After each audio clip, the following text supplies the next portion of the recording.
Jadi pertemuan kita hari ini itu kita akan membahas tentang materi multikulturalisme. Untuk slide kedua ini, kalian bisa lihat pada slide, jadi mengenai konsep daripada multikulturalisme ya.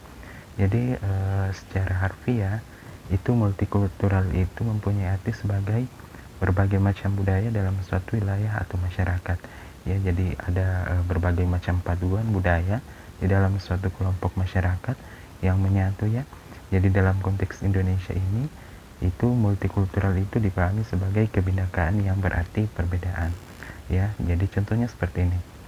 Kalau di kampus kan itu kita menyinggung di sini masalah agama ya. Jadi kalau di kampus itu ada berbagai macam agama ya. Jadi ada yang muslim, kemudian ada pula yang non muslim dan lain sebagainya. Itu semuanya itu termasuk dalam kategori perbedaan budaya. Jadi ada perbedaan ya, dalam hal ini agama itu yang menjadi kebinekaan ya, menjadi kebinekaan dalam hal ini di kampus kita. Seperti itu.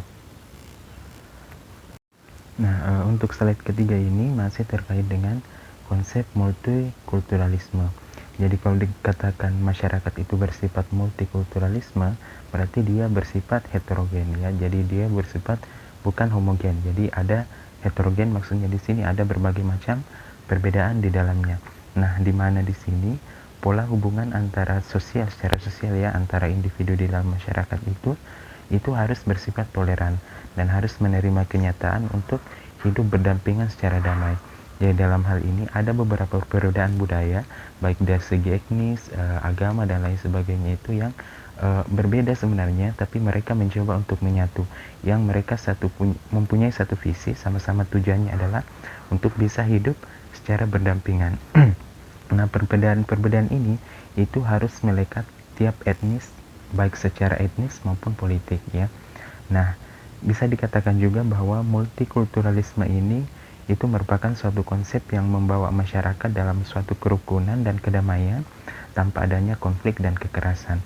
Jadi tujuan utama daripada masyarakat yang bersifat multikulturalisme ini adalah bagaimana supaya itu masyarakat bisa rukun dan damai ya. Jadi perbedaan-perbedaan yang dari segala macam perbedaan itu, nah atau kebinekaan ini itu bisa nantinya bisa menyatu ya, tanpa membeda-bedakan bahwa si A ini si B ini beda-beda. Jadi kalau misalnya kalian dalam kampus ini beda-beda agama, itu bukan menjadi lagi masalah persoalan. Kalau masalah nanti beribadah kan masing-masing beribadah sesuai dengan kepercayaannya. Tapi kalau masalah misalnya tugas kampus dan lain sebagainya, itu yang seperti itu, yang multikulturalismenya itu harus dikesampingkan. Budaya yang berbeda tadi itu diabaikan, kemudian bagaimana caranya supaya kalian itu bisa menyatu untuk mencapai tujuan tertentu yang ingin diharapkan ya, seperti itu. Nah, untuk slide keempat ini itu masih terkait dengan konsep multikulturalisme. Ya, jadi untuk membangun masyarakat yang inklusif dan toleran itu diperlukan namanya pendidikan interkultural ya. Jadi sebenarnya apa sih pendidikan interkultural itu? Nah, di sini itu ada dua indikatornya. Jadi ada dua tema pokok di sini bagaimana tentang pendidikan interkultural itu. Yang pertama itu bahwa pendidikan interkultural itu mengajarkan seseorang untuk tidak malu terhadap latar belakang budayanya.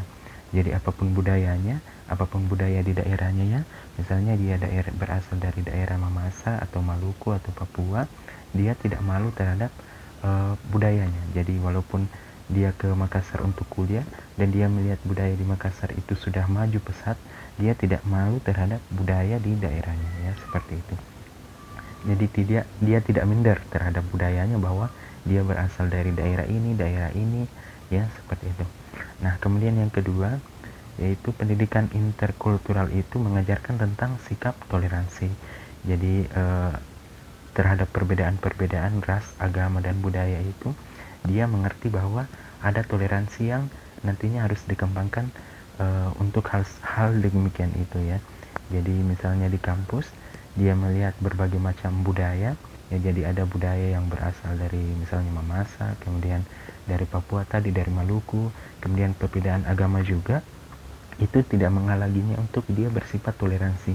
Jadi dia istilahnya menghargai temannya yang berasal dari daerah-daerah yang berbeda ya, seperti itu. Oke, jadi untuk slide kelima ini itu masih terkait dengan bagaimana konsep multikulturalisme. Jadi wacana tentang pendidikan multikultural itu secara sederhana bisa diartikan sebagai pendidikan tentang keragaman budaya dalam merespon perubahan demografis dan kultur lingkungan. Nah, ada pendapat Paulo Freire di sini. Dia mengatakan bahwa pendidikan itu bukan merupakan menara gading yang berusaha menjauhi realitas sosial dan budaya. Jadi inti pendapatnya di sini bahwa pendidikan itu, semakin tinggi pendidikan seseorang itu, bagaimana dia menghormati atau menghargai budaya itu bukannya masalah menjauh, tetapi dengan pendidikannya semakin tinggi itu justru dia semakin menghargai budaya, dia semakin menghormati budaya, dan dia tidak malu terhadap, terutama di sini dia tidak malu terhadap budaya dari daerahnya masing-masing. Jadi sifat interkulturalnya itu malah semakin berkembang ketika pendidikannya semakin tinggi, bukan malah sebaliknya. Kan banyak orang di sana tuh yang di luar sana yang pendidikannya semakin tinggi tetapi sifat interkulturalnya itu justru semakin rendah. Jadi istilahnya di sini semakin dia tinggi pendidikannya, justru dia semakin gengsi terhadap budaya di daerahnya ya. Jadi bukan seperti itu.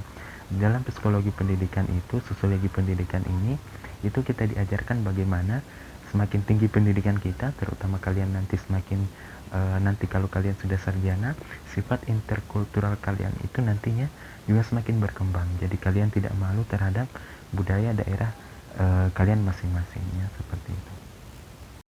Oke, untuk slide ke-6 ini itu bagaimana multikulturalisme di masyarakat. Ya, jadi secara etnis Indonesia itu terdiri atas lebih dari 300 kelompok etnis yang berbeda ya, dengan masing-masing identitas kulturalnya sendiri. Nah, dalam hal ini itu mereka punya bahasa tersendirinya ya, jadi ada lebih dari 250 bahasa yang berbeda pula. Ini masalah etnis, kemudian masalah menggunakan bahasa sendiri, itu masuk semua dalam kategori multikulturalisme di masyarakat ya. Kemudian selain itu mereka juga menganut agama dan kepercayaan yang beragam ya. Jadi ada yang Islam, Katolik, Kristen, Protestan dan lain sebagainya. Itu masuk semua dalam kategori multikulturalisme. Jadi ada perbedaan budaya di situ, baik dari segi etnis tadi, kemudian dari segi bagaimana menggunakan bahasa, kemudian bagaimana keberagaman agama mereka, itu semua masuk dalam kategori multikulturalisme. Nah, di sini yang perlu digarisbawahi di sini itu bagaimana kita meningkatkan namanya toleransi ya. Jadi apapun agamanya, misalnya tadi ada yang muslim non muslim, terutama contoh nyatanya itu di kampus kita ada yang muslim ada yang non muslim, itu bagaimana supaya kita namanya meningkatkan atau menghargai toleransi. Jadi yang tadi muslim dengan non muslim itu saling menghargai satu sama lain. Nah, yang perlu juga dihindari di sini adalah orang-orang yang bersifat unmultikulturalisme. Jadi orang-orang yang bersifat multikulturalisme di sini itu adalah orang-orang yang tidak mau menghargai namanya perbedaan budaya. Jadi misalnya yang si A tadi beragama muslim, kemudian yang si B non muslim, karena mereka tidak suka dengan hal seperti itu biasanya mereka namanya bersifat multikulturalisme, tidak mau menghargai perbedaan. Nah, hal semacam itu tidak boleh kita kembangkan di kampus ya. Di kampus ini kita harus betul-betul namanya meningkatkan toleransi, keberagaman, multikulturalisme di masyarakat ya, seperti itu.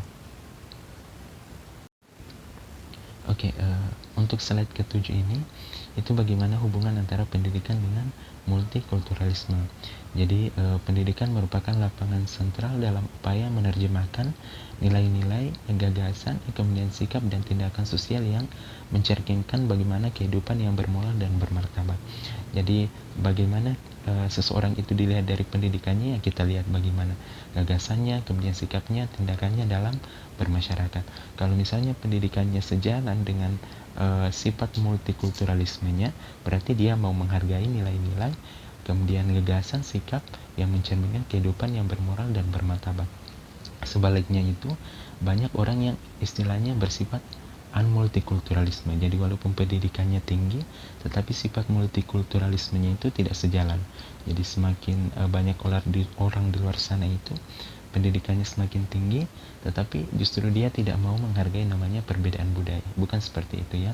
Jadi kalau kita mempelajari mata kuliah ini, itu diharapkan pendidikannya kita itu sejalan dengan sifat multikulturalisme kita. Jadi semakin tinggi nanti pendidikan kita juga mau menghargai namanya perbedaan budaya. Jadi perbedaan secara multikulturalisme yang bisa dilihat dari bagaimana sikap kita, kemudian tindakan kita yang mencerminkan kehidupan kita yang secara bermoral dan bermartabat. Nah, dalam implementasinya itu, pendidikan multikultural itu mengencarkan agar guru tidak membawa budaya dominan masuk ke dalam kelas. Nah, sebaliknya, sekolah seharusnya memang mengenalkan multikultural yang mempresentasikan latar belakang budaya pada siswa yang diajarnya ya.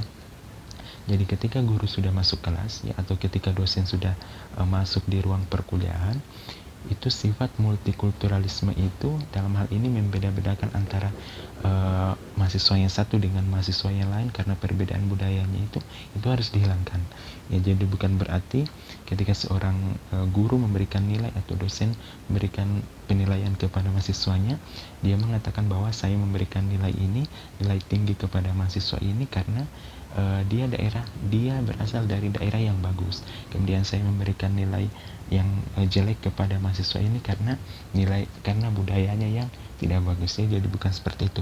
Ketika guru atau mahasiswa dosen sudah masuk di dalam ruang belajar mengajar ya, hal semacam itu harus dihilangkan ya. Jadi sebagai seorang guru, kalian nanti sebagai calon guru ya harus menekankan hal seperti itu. Jadi tidak membeda-bedakan antara siswa yang satu dengan siswa yang lain karena cuma perbedaan budaya ya, seperti itu. Nah, untuk slide ke-8 ini itu masih terkait dengan pendidikan dan multikulturalisme. Jadi dalam penyelenggarannya, pendidikan yang bersifat multikultural itu salah satu, ada pendapatnya menurut Maliki bahwa salah satu kunci keberhasilan dalam penyelenggaraan multikulturalisme di dunia pendidikan adalah bagaimana kurikulum di sekolah itu dikemas dengan baik. Jadi yang indikator atau faktor yang paling penting di sini sehingga sifat multikulturalisme itu bisa ditanamkan dalam diri seorang siswa adalah bagaimana kurikulumnya. Nah, ketika kurikulumnya sudah jalan di sekolah, maka kurikulum nantinya itu akan diaplikasikan oleh guru. Nah, guru ini nanti akan mengimplementasikannya kepada siswa. Jadi nantinya guru bisa menjelaskan kepada siswa-siswa bahwa multikulturalisme ini itu harus dijalankan di sekolah. Jadi apabila kurikulumnya sudah jalan, berarti sifat multikulturalisme ini itu bisa berjalan pula ya, seperti itu. Nah, pendidikan multikultural itu harusnya dikemas sedemikian rupa sehingga pandangan atau perspektif pluralisme, demokrasi atau penghargaan dan perbedaan budaya itu bisa diterima dengan baik ya. Jadi seperti saya katakan sebelumnya tadi bahwa apabila kurikulum di sekolah itu berjalan, maka pengaplikasikannya atau implementasiannya dari guru terhadap siswa atau dari siswa ke siswa yang lain itu nantinya bisa jalan dengan baik ya, seperti itu. Untuk slide terakhir ini masih terkait dengan pendidikan dan multikulturalisme. Jadi pendidikan multikultural itu seharusnya memang memfasilitasi proses belajar mengajar yang mengubah perspektif monokultural yang esensial ya, jadi penuh prasangka dan diskriminatif, ke arah yang bersifat multikulturalisme yang bagaimana menghargai keberagaman. Jadi sifat semacam itu salah satunya memang didapatkan dari dunia pendidikan. Jadi mungkin di luar dunia pendidikan, orang-orang itu terutama yang paling melekat budaya, sangat menghargai budaya nenek moyangnya itu, biasanya belum tentu mau menerima hal seperti itu, belum tentu mau membuka dirinya untuk mau bersifat multikulturalisme. Jadi dia hanya memegang teguh prinsipnya bahwa budaya saya adalah yang paling utama, sedangkan budaya yang lain itu saya tidak mau menghargai ya, bukan seperti itu. Nah, salah satu kelebihan daripada kita menempuh pendidikan, memang kita diajarkan bagaimana supaya mau bersifat multikulturalisme, mau meningkatkan sifat toleransi kita terhadap orang lain di dalam lingkungan masyarakat untuk mau bersifat multikulturalisme. Nah, pendidikan di sini itu mengajak melihat perbedaan sesuatu yang wajar. Jadi pendidikan multikultural melahirkan manusia-manusia yang siap bergaul, berinteraksi, bekerja sama tanpa melihat perbedaan budaya masing-masing. Jadi perbedaan budaya itu bisa dikesampingkan, yang paling utama bagaimana mereka berinteraksi dengan baik, bagaimana mereka bergaul, bekerja sama dengan baik, ya, seperti itu.